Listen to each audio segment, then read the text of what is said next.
پاکستان میں بدلے کی سیاست کہاں سے شروع ہوئی، اس کی روٹس کیا ہیں اور اس کے اثرات کیا ہوئے ہماری سوسائٹی کے اوپر، پاکستان کے اس معاشرے کے اوپر، ان سارے سوالوں کو ایڈریس کرنے کی کوشش کریں گے ہماری آج کی اس ویڈیو میں۔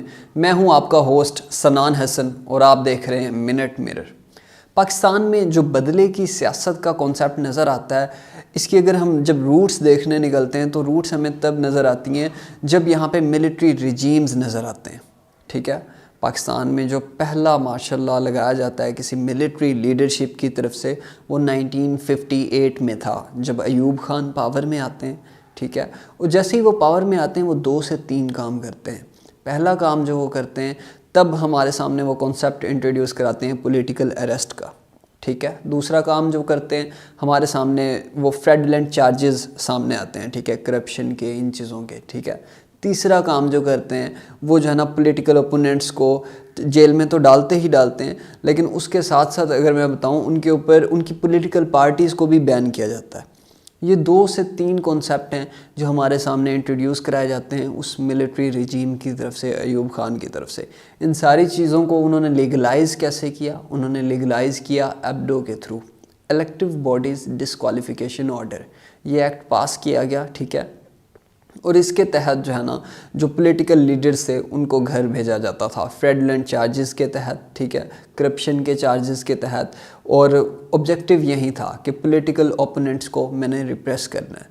اور پھر یہی بدلے کی سیاست ہمیں کنورٹ ہوتی ہوئی نظر آتی ہے۔ ظاہر ہے ایوب جب پاور میں تھے تو اس ٹائم جو فارن منسٹر تھے بھٹو صاحب، ٹھیک ہے، وہ بھی اسی ایک سارٹ آف انوائرمنٹ میں رہ رہے ہوتے ہیں، اسی طرح کا جو انوائرمنٹ ہوتا ہے۔ اگلے کچھ سالوں میں ہم دیکھتے ہیں 70s میں وہ پاور میں آ جاتے ہیں، تو ان کا بھی جو مائنڈ سیٹ ہوتا ہے اسی طرح کا ہوتا ہے۔ جب بھٹو بھی پاور میں آتے ہیں تب بھی ہمیں یہ چیزیں بالکل عام نظر آتی ہیں، حالانکہ وہ ایک ڈیموکریٹکلی الیکٹڈ جو ہے نا لیڈر ہوتا ہے ہمارا، لیکن پھر بھی ہم دیکھتے ہیں یہ چیزیں ہمیں بڑی ہی واضح نظر آتی ہیں۔ پھر پاکستان پیپلز پارٹی PMLN جب آتے ہیں پاور میں تو ان میں ہم دیکھتے ہیں یعنی کہ ایک طرف نواز شریف ہوتا ہے اور دوسری طرف بے نظیر بھٹو ہوتی ہے، تو کس طریقے سے ایک دوسرے کو جو ہے نا غلط ثابت کرنے کی کوشش کی گئی، ایک دوسرے کے خلاف چارجز بنائے گئے، ایون مورلی ایسے کام کیے گئے جو کہ ان کو نہیں کرنے چاہیے تھے۔ اور اگر ریسنٹلی ہم دیکھیں تو یہی جو پولیٹیکل وینڈیٹا ہے یہ ہمیں کنٹینیو ہوتا ہوا نظر آتا ہے، جب پاکستان پیپلز پارٹی PMLN جب تھک جاتے ہیں، ٹھیک ہے، اس طرح کے چارجز سے، کیونکہ ان کو اس ٹائم جو ہے نا ایک چیز ریلائز ہو جاتی ہے، اور وہ یہ کہ جو ہماری آپس کی لڑائی ہے شاید وہ جو تھرڈ فورسز ہیں ان کو جگہ دیتی ہے، اور وہ جو تھرڈ فورسز ہیں وہ پھر پاور میں آ جاتے ہیں، اور ایونچولی وہ آئے بھی صحیح 1990s میں ہم نے دیکھا جب مشرف پاور میں آ جاتے ہیں تو پھر یہ لوگ ایگزائل میں چلے جاتے ہیں۔ فائنلی ان کو ریلائز ہو جاتا ہے کہ اس طریقے سے چیزیں نہیں ورک کر سکتی، تو پھر یہ کیا کرتے ہیں، ایک چارٹر آف ڈیموکریسی جو ہے نا جس کو آپ میثاق جمہوریت کے نام سے جانتے ہو، چارٹر آف ڈیموکریسی سائن کیا جاتا ہے 2007 میں۔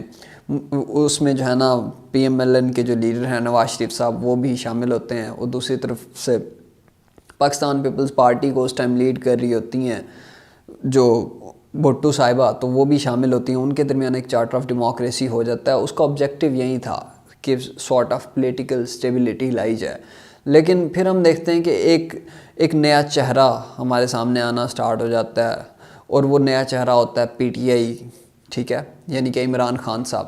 جب وہ پاور میں آتے ہیں تو وہ جو چارٹر آف ڈیموکریسی کا جو کانسیپٹ ہوتا ہے اس کو جو ہے نا یہ ڈسرپٹ کر دیتے ہیں، کیونکہ وہ جو تھرڈ فورسز ہوتی ہیں وہ کیا کرتے ہیں، ایک نئے بچے کو پالتے ہیں، اور وہ بچہ عمران خان ہوتا ہے، ظاہر ہے پھر وہ اس کو پارٹی میں لے آتے ہیں، اور پھر ہم دوبارہ سے دیکھتے ہیں کہ جو ہے نا ان کے خلاف وہ جو فریڈولنٹ چارجز ہیں وہ بنائے جاتے ہیں، جس میں اچانک سے ہمارے سامنے ایک کیس آتا ہے، نواز شریف صاحب گھر چلے جاتے ہیں، اور پھر 2018 میں ہمارے سامنے PTI آ جاتی ہے۔ جب PTI پاور میں آتی ہے تو وہیں جو بدلے کی سیاست، وہیں پولیٹیکل وینڈیٹا جو کہ کنسیپٹ میں نے آپ کو بتایا، جس کی روٹس میں نے آپ کو بتائیں، وہ سٹل کنٹینیو رہتی ہیں، ٹھیک ہے۔ وہ جو PMLN کے لیڈرز ہوتے ہیں ان سارے لیڈرز کے خلاف کیسز بنائے جاتے ہیں، اور پھر جب ظاہر ہے ڈائنامکس شفٹ کرتے ہیں، جب PMLN پاور میں آتی ہے تو دوسری طرف ہم دیکھتے ہیں کہ جو PTI کے لیڈرز ہیں ان کے خلاف کس طریقے سے چارجز بنائے جاتے ہیں، اور تب تک بنائے جاتے ہیں 100+ کیسز بنائے جاتے ہیں PTI کے لیڈر کے خلاف، ٹھیک ہے۔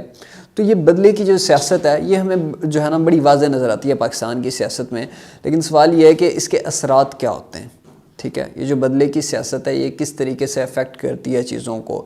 جب آپ بدلے کی سیاست کر رہے ہوتے ہو تب پھر جو ہے نا آپ ہیومن ویلفیئر کے اوپر انویسٹ نہیں کر پاتے, ٹھیک ہے, کیونکہ آپ کا دھیان ہی نہیں ہے پالیسیز کی طرف, ٹھیک ہے. تب آپ کو جو ہے نا اکنامک اسٹیبلٹی جو ہے نا کبھی بھی حاصل نہیں ہو سکتی. اس کے علاوہ جو ہے نا کبھی بھی آپ کی انٹرنیشنل ریکگنیشن اچھے سے نہیں ہو سکتی.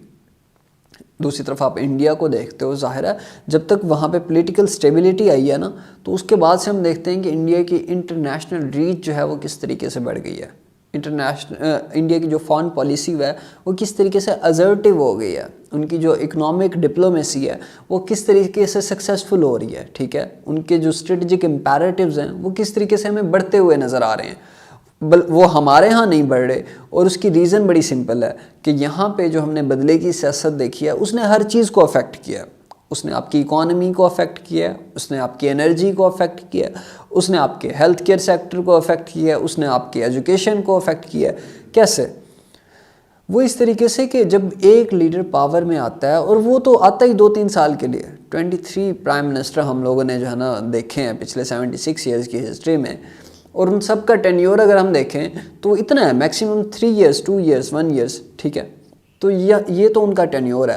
تو اس کا مطلب کیا ہے؟ اس کا مطلب یہ ہے کہ جب بھی ایک پرائم منسٹر آتا ہے 2 سال کے لیے آیا تو اس نے آ کے کوئی ایک پالیسی دی ہے, کوئی ایک فریم ورک دیا ہے. سپوز آپ کے انرجی سیکٹر کو ڈیل کرنے کے لیے اس نے کوئی فریم ورک دیا ہے, تو 2 سال بعد تو آپ کا نیا پرائم منسٹر آ جاتا ہے, وہ آ کے نیا فریم ورک دے جاتا ہے, ٹھیک ہے. اور یا پھر کوئی 3 سال چلا تو پھر 3 سال بعد ایک نیا آ جاتا ہے. تو اس طریقے سے جب پالیسی میں شفٹ نظر آتا ہے تو انویسٹر ایسی جگہوں پہ بالکل نہیں آتا. اور یہی ریزن ہے کہ پھر آپ کی اکانومی ویسی کی ویسی رہتی. جب اکانومی آپ کی اسٹیبل نہیں رہتی تو ایونچولی آپ کی ہر چیز اس سے کنیکٹڈ ہے, آپ کی فارن پالیسی اس سے کنیکٹڈ ہے. تو وہ ساری چیزیں اس سے افیکٹ ہوتی ہوئی ہمیں نظر آتی ہیں. مزید ایسی ویڈیوز دیکھنے کے لیے ہمارے چینل کو سبسکرائب کریں اور بیل آئیکن کو دبانا نہ بھولیں.